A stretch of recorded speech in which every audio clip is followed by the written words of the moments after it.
ဟုတ်ကိုကတော့ကျွန်တော်ကဒီဝိုးတိုက်ကရဲ့ Eco 11ကျွန်တော်တို့ warm out တိုက် solid state battery တွေထားတယ်ကျွန်တော်တို့ power station ကိုကျွန်တော်ကလက်ရှိပုံမှန် user တွေတုံးတာရှိတယ်ကျွန်တော် laptop တစ်လုံးပြီးဖုန်းအားအတွင်းမယ်ပြီးသွားလို့ရှိရင်ကျွန်တော်တို့ဒီလို stand fan ပုံတစ်လုံးနဲ့ကျွန်တော်ကခုလက်ရှိကတော့ stand fan ကို fan speed အမြင့်ဆုံးနဲ့တုံးထားတယ်လက်ရှိ web အနေနဲ့ဆိုရင်68 69တရားဝန်းကျင်လောက်ဆွဲတယ်ကျွန်တော်ကဒီကောင်လေးကိုလည်း content ရ run လို့ရအောင်ကျွန်တော်က YouTube ဗီဒီယိုလေးတစ်ချက်ဖွင့်ထားကြည့်မယ်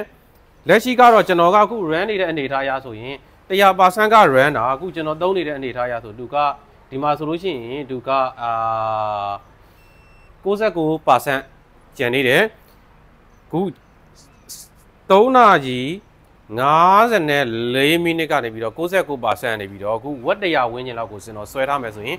ဘယ်နှနာရီလောက်ခံလဲဆိုတာကိုကျွန်တော်နဲ့တူတစ်ချက်စောင့်ကြည့်မယ်ဗီဒီယိုကြီးတစ်ခုလုံးနဲ့စောင့်ကြည့်တာတော့မဟုတ်ဘဲနဲ့နောက်ဆုံးဘယ်အချိန်မှာအားကုန်သွားလဲဆိုတာကိုစမ်းကြည့်မယ် YouTube လေးတော့ဖွင့်လိုက်အောင်မယ်နော်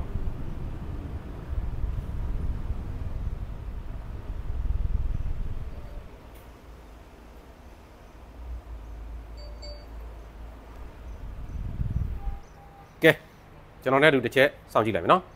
ကျွန်တော်အခုနေကင်းကစမ်းကြည့်တာကတော့ဒီမှာဆိုလို့ရှိရင်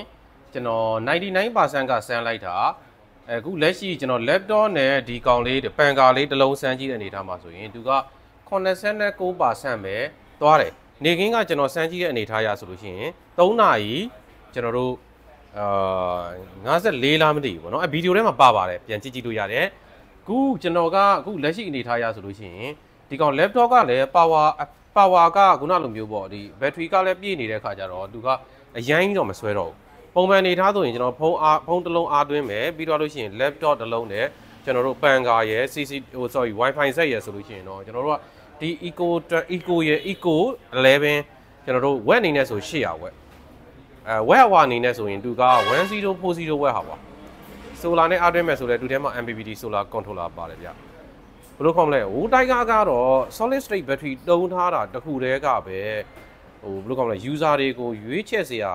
ဟိုဘယ်လိုခေါ်မလဲကောင်းနေတာမျိုးမဟုတ်ဘူးသူကအဖက်ကနေပြီးတော့ design ရပဲဖြစ်ဖြစ် safety ရပဲဖြစ်ဖြစ်ခုနလိုမျိုးပေါ့ price အရပဲဖြစ်ဖြစ်အားလုံးကဇွဲဆောင်နေတယ်လို့ပြောလို့ရတယ်။ဟုတ်တော့ကျွန်တော်သူ့ကိုကျွန်တော်ဒီဘယ်လိုခေါ်မလဲလောက်တဲ့စမ်းကြည့်နေတာပေါ့။ web 800က web 800တကယ်ထုတ်ပြီးတော့သုံးလို့ရလားဆိုတာလောက်တဲ့စမ်းကြည့်မယ်။နောက်တစ်ခုကကျတော့ဗာလဲဆိုကျွန်တော်တို့က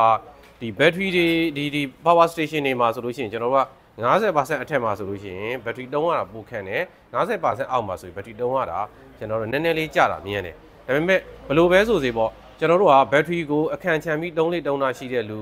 ဆိုလို့ရှိရင်တော့ power station တွေကတက်တန်းစီတုံးလို့ရတယ်ကဲဒါဆိုကျွန်တော်နဲ့တူလောက်တဲ့စမ်းကြည့်ပါဒီကောင်ကတော့အခုလက်ရှိကတော့ကျွန်တော် dryer 1600 watt ရှိတဲ့ dryer ကိုကျွန်တော်တို့ watt 800ဝန်းကျင်လောက်ပဲထုတ်ပေးနိုင်တယ်ကျွန်တော်တို့ power station warm out type power station နဲ့ကျွန်တော်လောက်တဲ့စမ်းကြည့်မယ်သူဘယ်လိုမျိုးဖြတ်ချပြစ်လဲဆိုတာမျိုးပေါ့နော်ဒီကောင်ကတော့ဖြတ်ချပြီးသွားလို့ရှိရင်ချက်ချင်းတော့ AC output ကိုထုတ်ပေးတာမျိုးမဟုတ်ဘူးကျွန်တော်တို့က second အနည်းငယ်တို့မဟုတ်မိနစ်အနည်းငယ်လောက်စောင့်ပြီးတော့မှသူက AC output ကိုအလိုလျောက်ပြန်ထုတ်ပေးတယ်ပေါ့နော်ကဲကျွန်တော်အခုဒီမှာကျွန်တော်က laptop ကိုဖြုတ်လိုက်မယ်ဖြုတ်ပြီးတော့ကျွန်တော်ကဒီမှာစမ်းကြည့်မယ်စမ်းကြည့်တဲ့အနေထားမှာဆိုရင်ဒီမှာဆိုရင်ခုဆိုရင်ပန်ကာလည်းလဲနေတယ်ဝက်အနေနဲ့ဆိုရင်သူကဒီမှာဆိုရင်364ပန်ကာအပါပေါ့ကျွန်တော်ပန်ကာပိတ်ထားကြည့်လိုက်မယ်နော်ကျွန်တော်လုံးတက်စမ်းကြည့်မှာမဟုတ်ဘူးပေါ့နော်လူကချက်ချလားမချလားကျွန်တော်ကြည့်မယ်နော်ဒါဆိုရင်450ကျော်မှာသူဖြတ်ချသွားတယ်ဒါဆိုရင်သူက800 watt power station ဆိုပေမဲ့သူ့ရဲ့ ampere အနေနဲ့ဆိုရင်တတ်မှတ်ထားတဲ့ ampere ထက်ကျော်သွားတာဖြစ်တဲ့အတွက်သူကဘာလုပ်လဲဆိုလို့ရှိရင်အလိုလျောက်ဖြတ်ချပေးသွားတယ်800အပြည့်ထုတ်လို့ရတာလားလို့မေးရင်800အပြည့်ထုတ်လို့မရဘူးဆိုတာကိုဒီနံမှာတွေ့လို့ရတယ်ဒါပေမဲ့ကျွန်တော်တခြားတော့ခုနလိုမျိုးပေါ့ထမင်းပေါင်းအုံးနဲ့ကျွန်တော်ထပ်ဆန်းကြည့်မယ်နော်သူအလိုလျောက်ပြန်ပွင့်လာတဲ့အနေအထားတစ်ခုမှာကျွန်တော်ထပ်ဆန်းကြည့်မယ်နော်ဒါကကျွန်တော်လုတ်တက်ဆန်းကြည့်တဲ့အနေအထားတစ်ခုမှာဆိုရင်ကနဦးခုဗီဒီယိုပထမအဆက်မှာဆိုရင် dryer နဲ့ဆန်းကြည့်လိုက်တဲ့အချိန်မှာတကယ် error ကုတ်ကျပြီးတော့ရက်ချသွားတယ်ဒါပေမဲ့တကယ် reality မှာထမင်းပေါင်းအုပ်ကလည်း web 900ကျော်လောက်ဆွဲတဲ့ web 900ထမင်းပေါင်းအုပ်ဆိုတော့ကျွန်တော်တို့က900ကျော်800လောက်ကတော့ data ပေါက်ဆွဲမှာပဲအဲ့တော့ကျွန်တော်ကဒီ dryer နဲ့ထပ်ဆန်းကြည့်မယ်ဆန်းကြည့်ပြီးတော့လို့ရှိရင်ဒီမှာဆိုရင် dryer နဲ့ဆန်းပြီဆန်းတဲ့အခါမှာအနီးကက်ကလေးတစ်ချက်လာကြည့်ပြီ 360ဆွဲသွားပြီသူကတကယ်မှာဆိုရင်ကျွန်တော်နောက်တစ်ဆင့်တင်လိုက်မယ်တင်လိုက်တဲ့အချိန်မှာဆိုရင်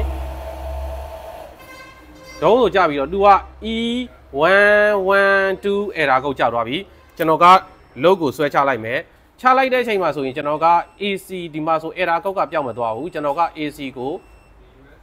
ဖွင့်လိုက်မယ်ပြီးရင် AC ကို off လိုက်မယ်ပေါ့နော်ဒါကိုပြန်ဖွင့်လိုက်မယ်ဖွင့်လိုက်တဲ့အချိန်မှာဆိုရင်ကျွန်တော်ကဒီမှာဆိုရင်ဒီမှာဆိုလို့ရှိရင်ကျွန်တော်တို့သူက output အနေနဲ့ထွက်ပြီးတော့ကျွန်တော်တို့မပေးသေးဘူးအဲ့တော့ကျွန်တော်တို့ဘာလုပ်ရမလဲဆို second အနည်းငယ်မစောင့်ချင်ဘူးဆိုရင်ကျွန်တော် power ပိတ်လိုက်မယ် power ပြန်ဖွင့်လိုက်မယ် power ဖွင့်ပြီးတော့ရှိရင်ကျွန်တော် AC လေးပြန်ပြီးတော့ on လိုက်မယ်အဲ့တော့ဆိုလိုတဲ့ date ကဒီ hair dryer နဲ့ဆန်းတဲ့အချိန်မှာ pitch load ကဒီခုနလိုမျိုးပေါ့ဒီဘယ်လိုခေါ်မလဲဒီ load တက်ဆန်းတဲ့အချိန်မှာမအောင်နာလားအောင်နာလားဆိုတာကိုကျွန်တော်ဒီထမင်းပေါင်းလေးနဲ့ဆန်းကြည့်မယ်ထမင်းပေါင်းအိုးကအခုဆိုလို့ရှိရင်ကျွန်တော်တို့ကစက္ကန့်နည်းနည်းလေးတော့စောင့်အောင်မယ်တင်တယ်လူခုချိန်ထိတော့ဝင်မလာသေးဘူးဗျနော်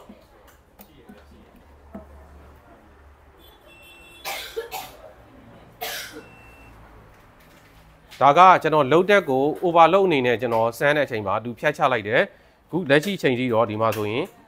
ပွင့်မလာသေးဘူးဒါဆိုရင်ကျွန်တော်ခန်းနာလေးတော့စောင့်ရမယ့်အနေထားတော့ရှိတယ်